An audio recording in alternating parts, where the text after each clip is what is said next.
Membahas masalah lingkungan memang tidak akan pernah ada habisnya.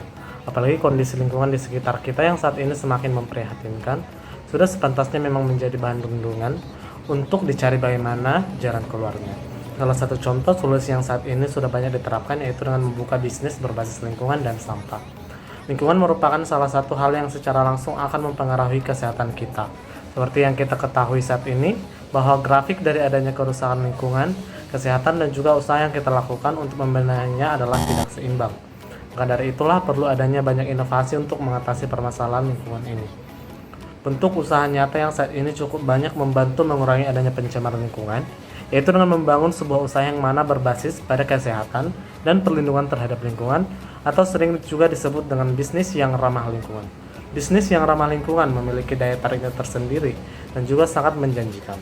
Bisnis yang ramah lingkungan akan lebih tahan dengan guncangan yang timbul dalam bidang ekonomi. Energinya juga lebih efisiensi sehingga lebih hemat.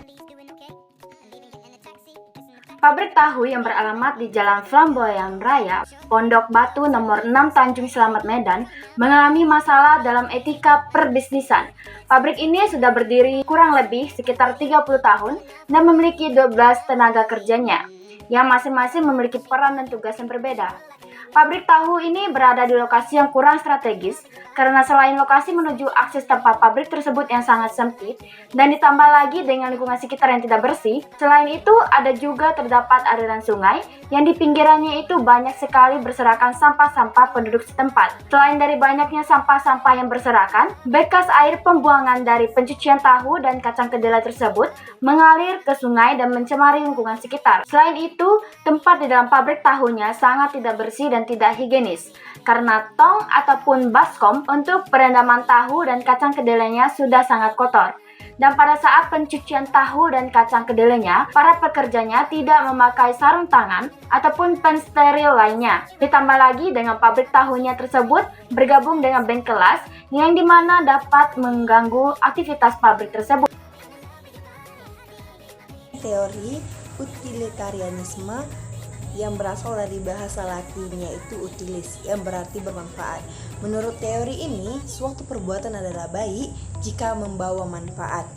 Tetapi manfaatnya itu tidak hanya kepada satu atau dua pihak tertentu, tetapi kepada masyarakat sekitar yang ada di sekitar usaha tersebut.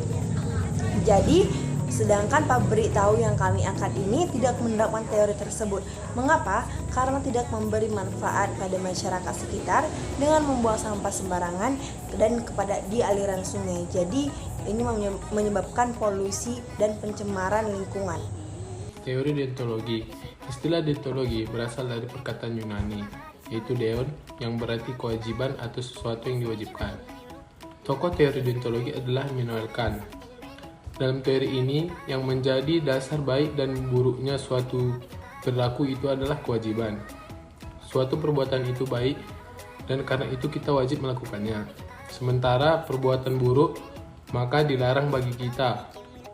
Teori ini menegaskan baik atau buruknya suatu perilaku itu tidak dinilai berdasarkan dampak yang ditimbulkannya, melainkan dari kewajibannya.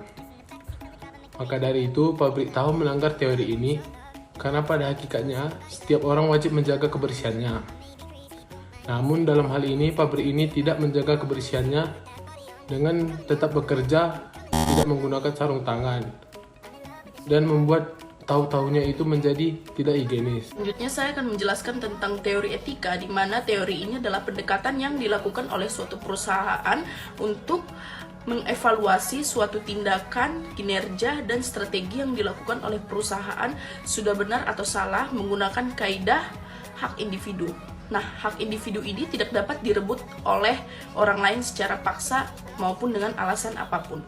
Oleh karena itu, pabrik tahu yang membuang sampah ke sungai dianggap telah melanggar hak individu orang lain karena telah mengambil hak mereka untuk mendapatkan lingkungan hidup yang bersih dan lestari. Tindakan tersebut juga dapat dikategorikan sebagai pelanggaran tindakan kepada generasi masa depan karena tindakan tersebut telah mencemari lingkungan yang bersih dan sehat untuk generasi kedepannya. Teori selanjutnya adalah teori keutamaan. Teori keutamaan berangkat dari manusianya.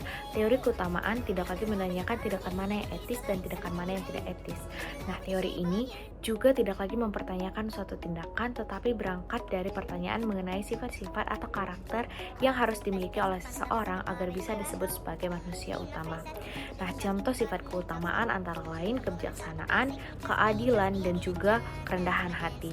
Sedangkan untuk pelaku bisnis, sifat utama yang perlu dimiliki adalah kejujuran, kewajaran, keuletan, dan kepercayaan.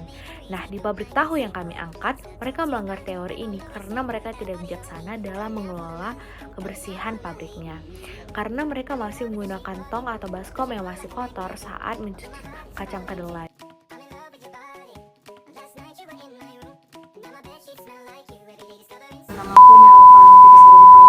Kalau boleh tahu Kak, kira-kira usaha ini udah berapa lama ya Kak dibangun? 20 tahun.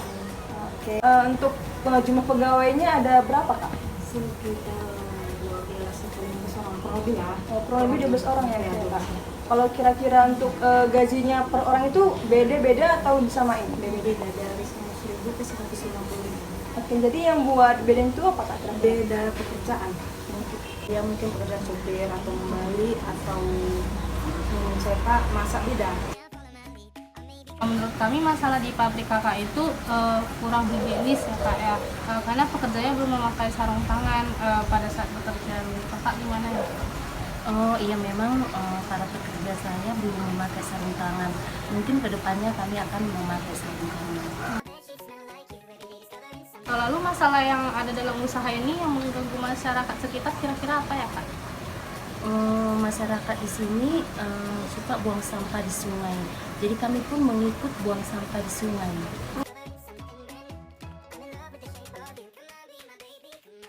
Solusi dari kami mungkin orang kakak bisa buang sampahnya ke tempat pembuangan sampah sekitar biar nggak merugikan masyarakat sekitar juga ya kak ya.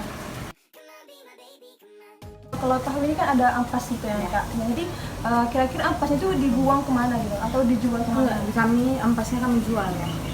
Kami jual sama orang untuk peternakan. Peternakan Kak. Kira-kira itu kalau dijual itu per kilo atau per gimana Kak? Per kilo. Berarti per kilonya Kak jual berapa? 25 sekitar 30.000 per kilonya.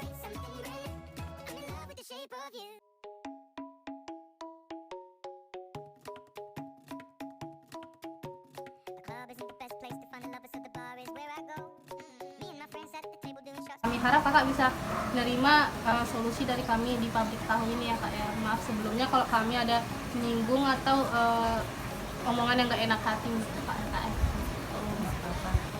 Terima kasih usulannya. Maka dapat disimpulkan dari keempat teori tersebut, yakni teori deontologi, teori utilitarisme, teori hak, dan teori keutamaan, menekankan bahwasannya bisnis yang baik merupakan bisnis yang mengikuti etika dan moral yang berlaku pada masyarakat. Serta teori etika bisnis tersebut juga menekankan pada prinsip keadilan dan prinsip kejujuran dalam berbisnis. Dalam hal ini, perusahaan atau bisnis yang baik merupakan bisnis yang mengikuti nilai dan moral yang berlaku pada masyarakat. Kemudian teori etika bisnis tersebut juga menekankan pada nilai luhur. Nilai luhur merupakan nilai yang terbentuk dikarenakan nilai agama dan nilai budaya pada masyarakat tersebut. Dengan mengikuti nilai luhur tersebut, bisnis dapat diterima dengan baik oleh masyarakat. Dalam hal ini, bisnis yang bertentangan pada 4 teori tersebut telah melakukan pelanggaran etika bisnis. Dan bisnis yang telah melakukan pelanggaran etika bisnis perlu ditindaklanjuti serta ditangani permasalahannya. Halo Kak. Ew, this is so cringe.